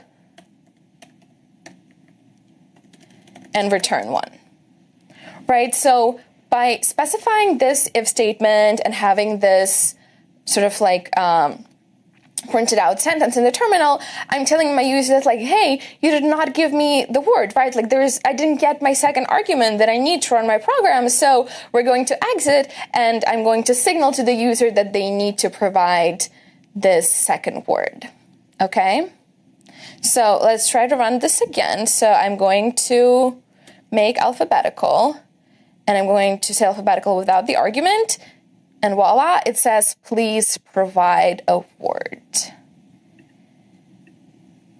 Okay, so that's working great. And now let's try with hello. It says no, and then let's try with ABC. That should be in alphabetical order, and it says yes. But what happens if I say A2, B, G, whatever? It's not a string, right? I'm putting in some numbers in there. So, sure, it's not in alphabetical order, right? But it is not exactly what oops, I got rid of my terminal. Okay. So, I'm going to restart it here for a second. If I'm putting in an argument that contains some numbers, right? It is not really a string. It has some numbers in it, and maybe it is okay for determining the alphabetical order because it's not true technically, but how do I ensure that I indeed just get characters, right? There are no numbers, there are no special symbols, no exclamation mark. How can I ensure that? What other sort of like check can I make to ensure that I'm only getting characters here? Okay, so I can check the ASCII code. Yeah, is alpha, right? So that is a really helpful function, and you can also look it up on manual CS50 pages, but is alpha will essentially tell me if the character is alphabetic or not. And to do that, I can again set up a for loop. So right here, what I'm going to do is set up the for loop like we always have done. I is less than strlen text I plus plus. And then for each character, I'm going to check if it is alphabetical. So is alpha on text I, because I want to look through every single character. So if it is alpha, I want to keep going. So maybe I want to set my condition to not alpha. And if it's not alpha, I'm going to say this is not a letter. And again, exit, right? Finish the program. Return to. Okay, and then I'm going to move this guy above just to make sure that it is top to bottom, and my program actually knows what text is by the time it gets to the second for loop. And I know this escalated rather quickly, and now there is a lot of code, but let's walk through it step by step. So in the very beginning, we are setting up CLAs, right? So RGC, RGV, necessary steps to ensure we have our command line arguments. Then the second step is ensuring that we indeed have two of them, right? That we have this word that we're going to work with. And so if it is not equal to 2, we're going to exit and ask user to provide a word and not nothing. Then in the second for loop, what I'm doing is going character by character, checking it if it's alphabetic or not, and if it isn't, I'm going to return an exit code, in this case 2. I'm sort of just like distinguishing between the different errors, and I'm going to print out to signify to the user that this is not a letter. So I'm saying commenting on every part. I should add some comments, right? This, I've been adding things without really commenting it out, just under one comment. So this would be a really good habit to get into. And then this last part is something that we, coded some time ago, just going through each character by character and checking if it is alphabetical or not. Okay, let's try to make it. Let's see if I didn't make any mistakes. And I did. So let's try to figure this out. Okay, so I used its alpha function, but I didn't include the library, right? And this is exactly what this error is telling me. I need to include the C type H library. And it is okay if that happens to you, right? You might not know exactly what functions are in what library, and thankfully the program will just simply not compile if you forgot to include the library. So let's make this again. Let's clear the terminal. Let's run it. ABC, yes. And then if I type hello, no. And then if I type something like 1, 2, 3, 4, 5, this is not a letter, right? And then if I don't type anything at all, please provide a word. So as you're working through these problem sets or even exercises, right, a good habit to get into is thinking like, okay, what if the user is providing not the input that I want, especially as we're leveling up to command line arguments where the user now sort of has like free will of what they can pass into your function. And so it is your responsibility as a programmer to ensure that you're getting the right input that you want for your function. And so coming up with these sort of like guardrails and error check is a really good habit to get into. Okay. I know this was a lot, and definitely feel free to go back and watch the recording, but in the meantime, what questions do we have about this exercise?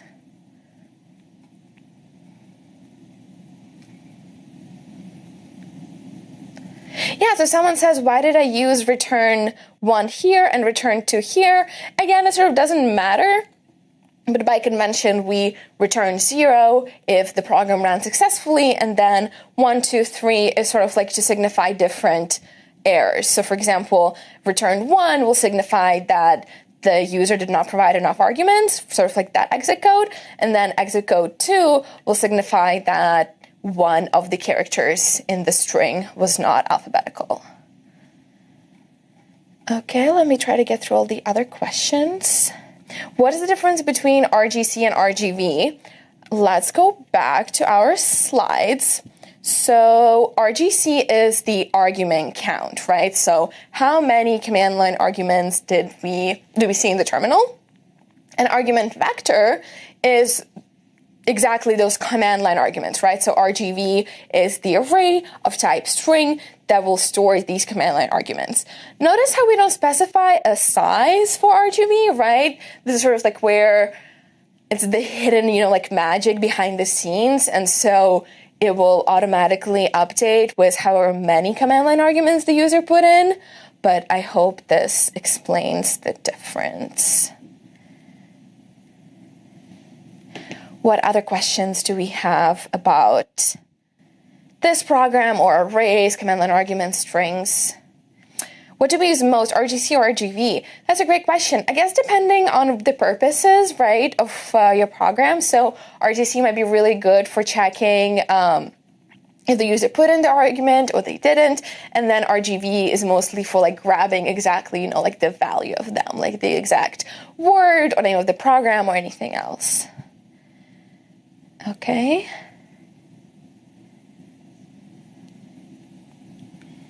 Yeah, so sort of like command line arguments and getting user input is like the interchangeable thing. Before we've only seen get int or get string or get float, but those are only local to CS50, right? It is in the CS50 library, and that and it's only sort of like local to this class. Command line arguments, on the other hand, is like a worldwide thing, right? So in this case, we're just stripping off our training wheels and leveling up a little bit more to get rid of the CS50 library.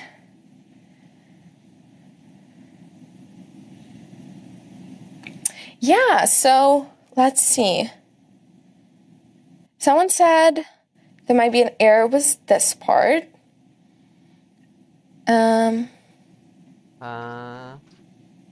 So if you want to instead use I+1, you will just need to tinker the initializations right here. So instead of I, you might want to say 0 and then just like stopping a little earlier.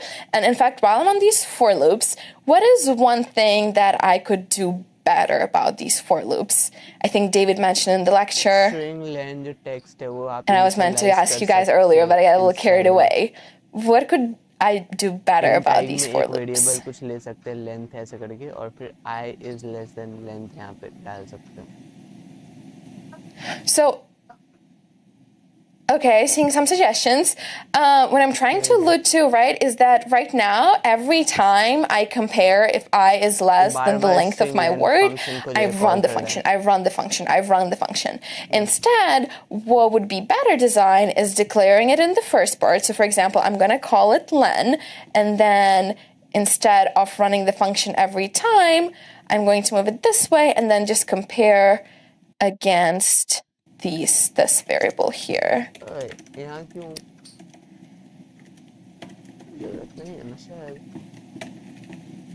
Okay, so this will be better designed, right? Because I'm only using strlen one time on my word, and then after that I can keep reusing it just as a variable. Okay. And last call for questions. Anything that I could clarify? Yeah, so someone's asking, for example, for debug 50. I think we're running out of time, but there is a wonderful short on the second week of CS50's, on second week of CS50 page, where there is a short about debug 50 and a few examples of how to use it. Is it possible to declare more variables in the for loop? Sort of yes and no. I guess nothing is stopping you from it, but if we just kept declaring, variables right here, it would just get too long. So we can do it with I and len because they're just like native to the for loop that we're using. But if you're reusing a specific variable multiple times, it might be better to declare it outside. In fact, now that I'm looking at it, right, I'm using strlen twice in here. Right. So it might be even better to declare it up top. Right here, run it just once instead of running it every time I use a for loop. Right?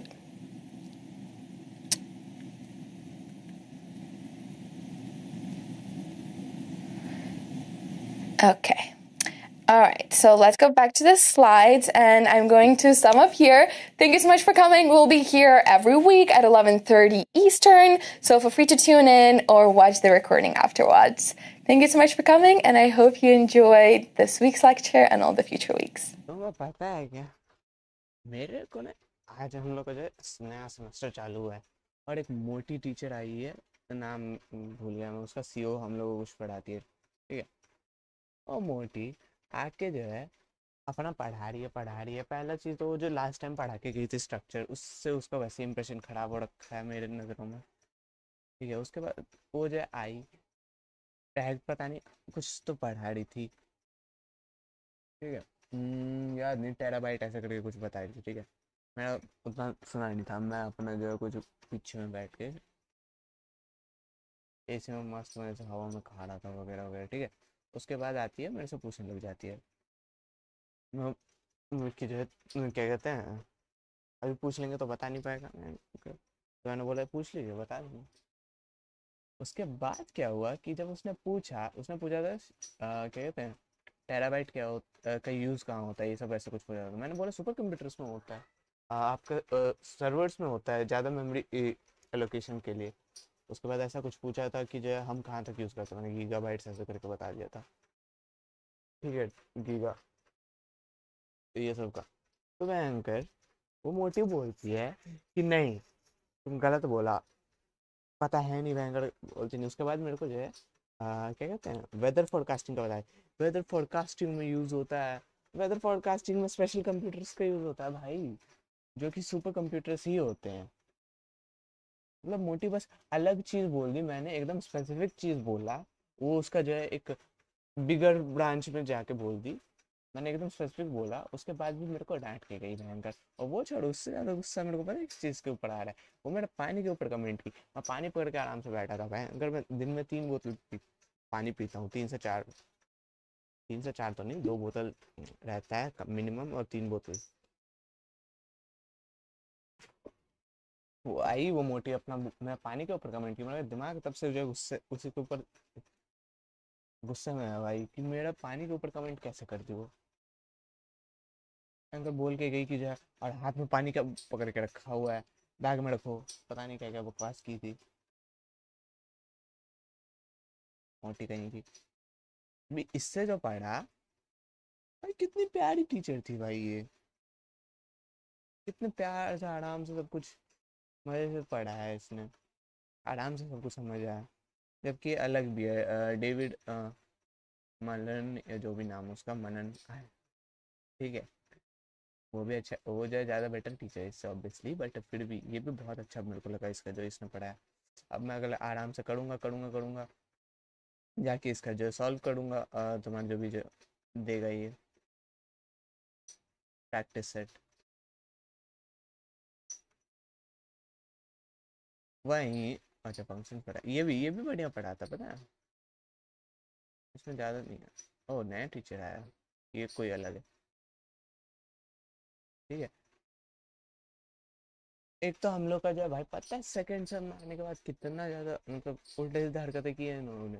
पहला, हमारे class का में जो है, जो AC था boys की side में उखाड़ के गर्ल्स की साइड में डाल दिया, क्यों?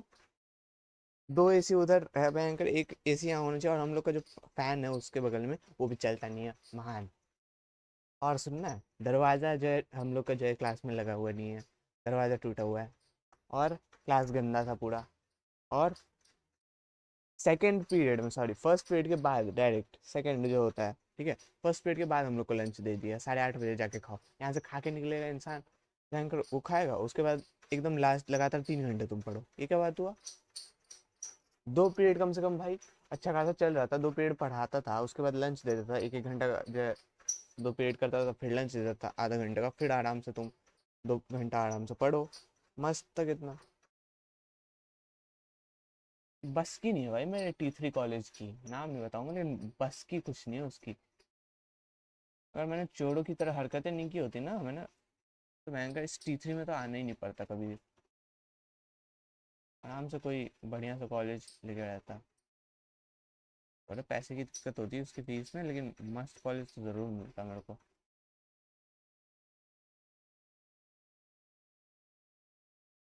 इन चोरों के बीच में तो कतई ना पढ़ना पड़ता। हम्म, मोटी को आता भी नहीं है कुछ, ऐसा लगता है देख के भयंकर। थ्योरेटिकल नॉलेज अपना जो है सेम चीज़ भाई, दोनों में कुछ फ़र्क नहीं होता, उतना भी जो है नहीं उसके अंदर, क्या बोलते हैं उसको, लॉजिकल लॉजिक नहीं है, लॉजिकल नॉलेज उसके पास ज़ीरो है भाई, खाली थ्योरी पढ़ के आई है, वही जो है पढ़ा देगी। वो मोटी आई थी जब स्ट्रक्चर पढ़ाने के लिए, पता नहीं इतना गंदा पढ़ाई थी, गंदा संदा पढ़ा के चली गई, कुछ समझ तक नहीं आया। आधे घंटे से उसका खुद प्रोग्राम नहीं चल रहा, स्ट्रक्चर बना रही है 4 लाइन से, इतना लंबा चौड़ा, 15 लाइन का कोड स्ट्रक्चर के लिए, 15 लाइन का, और खाली स्ट्रक्चर का उतना पार्ट मैं बता रहा हूँ, बाकी चीज़ तो है नहीं उसमें। स्ट्रक्चर को डिफाइन करने के लिए भाई मैक्स टू मैक्स 6 से 8 लाइन का कोड लगना चाहिए, इतना दिमाग खराब की ना वो मोटी। और सबसे टेढ़ा बात सुनोगे, सबसे पहले क्या हुआ था, सबसे पहला दिन जो हुआ था ना मैं कॉलेज का, यही मोटी आई थी, मैं आराम से चिंगम चबा रहा था पीछे बैठ के, चबा रहा था मतलब ऐसे ही भाई, इसको डिस्टर्ब नहीं किया था, लेकिन मैंने आराम से पीछे बैठा हुआ था, बोला था इसने, चलो वो फेंक दिया मैंने, वो सब गया।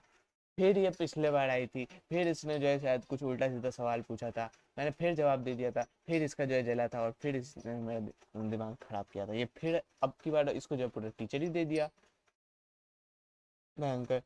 पिछले बार तो बस एक क्लास ही इसको दिया था, अब की बार इसको जो है पूरा टीचर दे दिया भयंकर, इसको ये मोटी अगर बदली ना, पता फर्स्ट सेमेस्टर में हम कितना बढ़िया बढ़िया टीचर्स मिलते थे, बढ़िया ठीक ठाक टीचर्स है भाई। चोर जैसे टीचर्स नहीं मिलते, पता नहीं सेकंड सेम में मेरे को सारे टीचर्स चोर ही लग रहे हैं भाई, जिनको लग नहीं रहा है। एक तो रंजन सर है हम लोग के, बोल किसको रहा हूँ, मैं गुस्सा निकाल रहा हूँ बस, और कुछ नहीं है। एक तो हमारे जो है रंजन सर है एंकर, वो जो है खाली ठीक ठाक टीचर, एक्सपीरियंस टीचर है, और पढ़ाता भी अच्छा है भाई, पढ़ाते भी अच्छा है, ठीक है।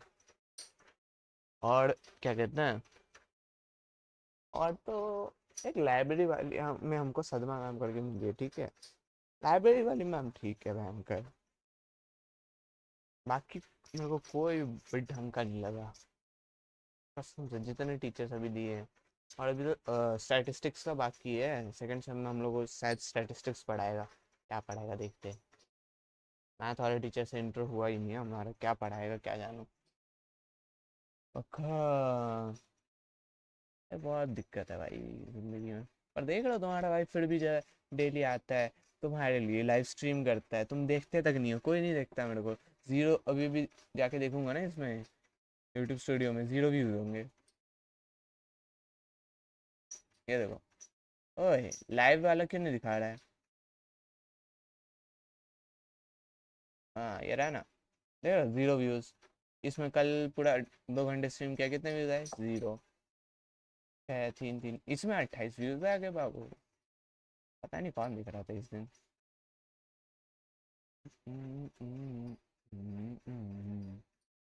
छोड़ो भाई, तुम्हें कुछ नहीं रखा। चलो भाई मेरे को लगी है भूख, कि कल इसको एक करेंगे, ख़त्म करेंगे, उसके बाद प्रॉब्लम सेट पे जाएंगे। वहीं पे मेन तुम्हारी लर्निंग है, प्रॉब्लम सेट, ये तो यूँ देखते हैं। ट्रैवल लुक,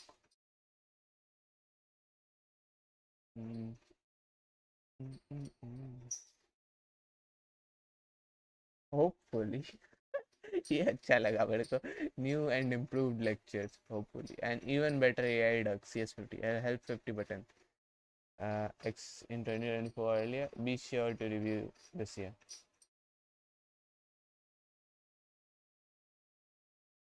ठीक है भाई।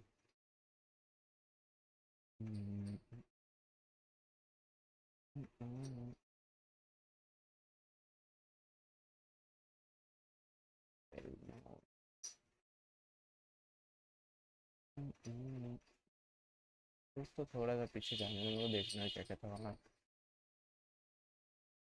इंट्रोडक्शन टू कंप्यूटर साइंस हो जाएगा मेरा इससे।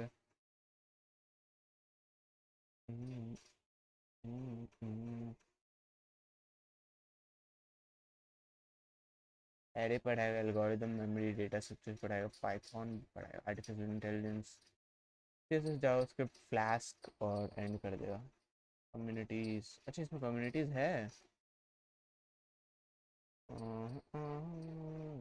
Discord question and answer.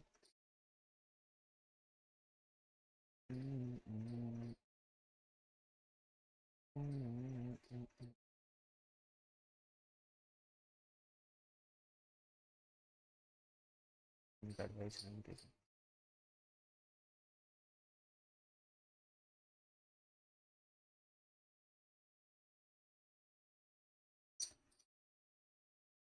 एक तो मेरा पंखा चोरों के जैसे आवाज कर रहा है, जैसे इसकी बस की नहीं है कभी चलना, तो कभी कभी लगता है ये गिरेगा भाई, और मेरे ही सर पे गिरेगा।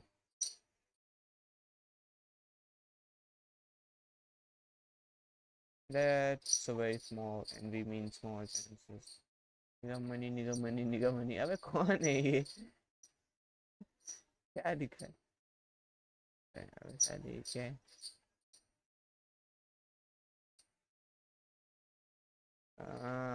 छोड़ा, डिस्कॉर्ड सर्वर कहाँ गया, अभी तो ज्वाइन किया था कहीं, भयंकर छोड़ के बच्चों ने। देख रहा सर्वर कहाँ गया जो ज्वाइन किया था, ठीक है। मेडिसन, CS50, ये है क्या CS50, ओके।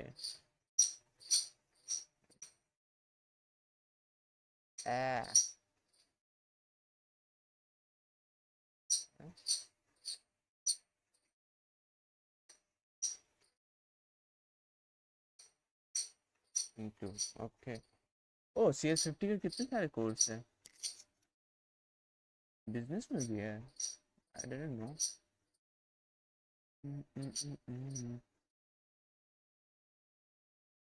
सर फिनिश करो। जनरल में कौन कौन है? अबे भाई, यहाँ भी छपरी लोग आ ही जाते हैं ना, देख रहे हो? हाँ, तो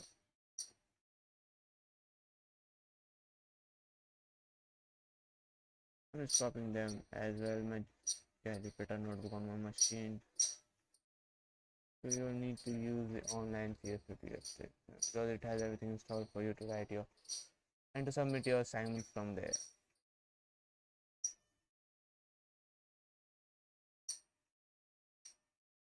ये बॉट है क्या? पता नहीं।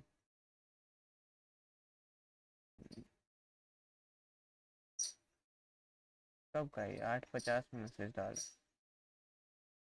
पता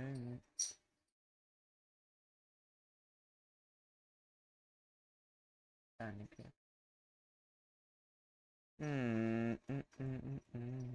Spoiler. फंक्शन वीक 2 का है शायद से। अबे हाँ, ये वीक 2 का ही है, शर्त लगा लो, ये वीक 2 का है।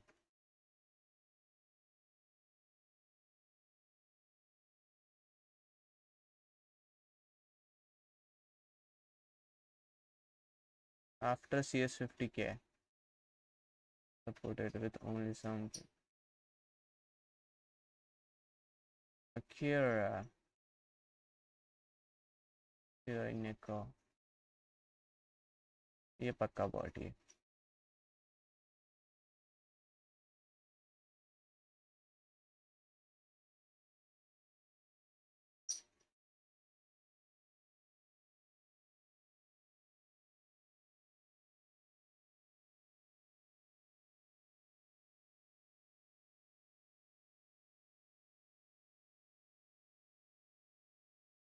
ये ठीक है भाई, चल।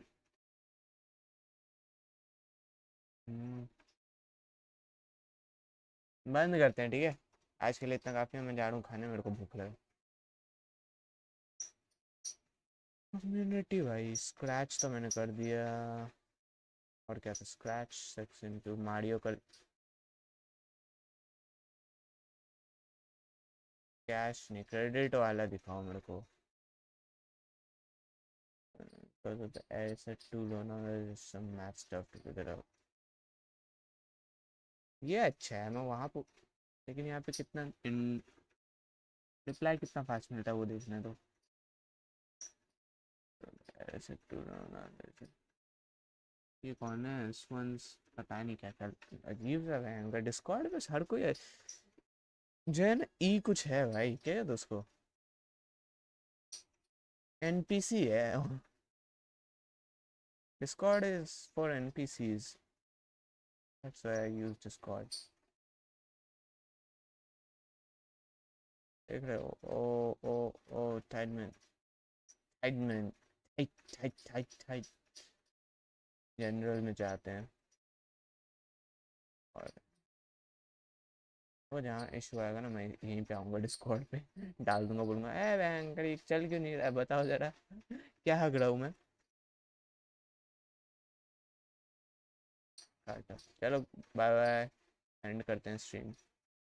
2 घंटे आज भी कर दिए स्ट्रीम।